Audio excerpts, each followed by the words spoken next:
और जब सीट बंटवारा हो जाएगा तो यात्रा में भी बहुत से लोग अपने आप सहयोग करने निकल पड़ेंगे, क्योंकि जो प्रत्याशी चुनाव लड़ने वाला होगा तो पूरी जिम्मेदारी से वहाँ खड़ा दिखाई देगा। या नहीं होगा? उसके बाद का भरोसा आप दिलाओगे?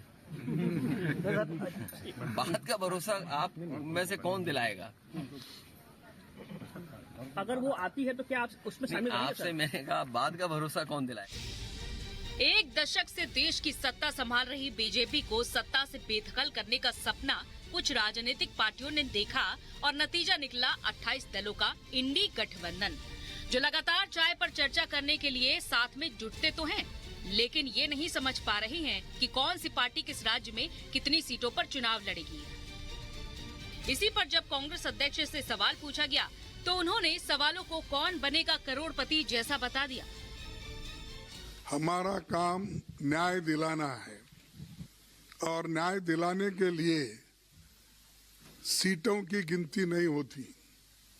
जिस एरिया से जाना, लोगों को जागृत करना, लोगों को ये बताना ये सरकार क्या कर रही है, ये अपना काम है।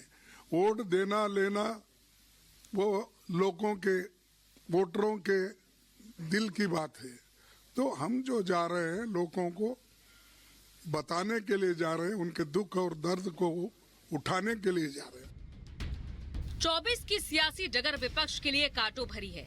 जीत के लिए जिस इच्छा शक्ति की दरकार है वो फिलहाल इंडी गठबंधन में दूर दूर तक दिख नहीं रही।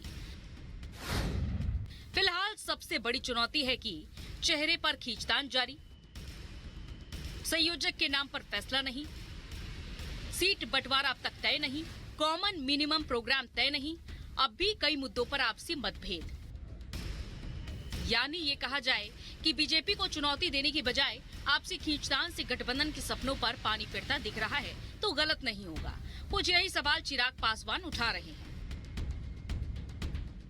मुझे इस बात से नहीं फर्क पड़ता कि इंडिया गठबंधन उनको संयोजक बनाती है कि नहीं। भले ये उनकी महत्वाकांक्षा जरूर होगी, मेरे मुख्यमंत्री बनना जरूर चाहते हैं, पर जिनसे बिहार नहीं संभलता वो इतने बड़े घटक दलों के गठबंधन को कैसे संभालेंगे, ये एक बहुत बड़ा प्रश्न चिन्ह है। और संभवतः यही कारण होगा कि जो दूसरे घटक दल के नेता भी हैं वो भी उन्हें ये जिम्मेदारी नहीं दे रहे। ये महज कुछ राज्यों की बात है। इससे पहले अरविंद केजरीवाल की पार्टी कांग्रेस को इतिहास की पार्टी बता चुकी है, तो कांग्रेस आम आदमी पार्टी को तिहाड़ी पार्टी बता चुकी है। पिछले कुछ दिनों बंगाल में टीएमसी ने कांग्रेस को बीजेपी की दलाल तक कह दिया था, तो महाराष्ट्र कांग्रेस ने उद्धव की पार्टी को खत्म होती पार्टी बता दिया था। जाहिर है जहां इतने मतभेद हो, अंतर्द्वंद हो, वहां सिर्फ वोटअव्वल तो होना ही है। Bureau report,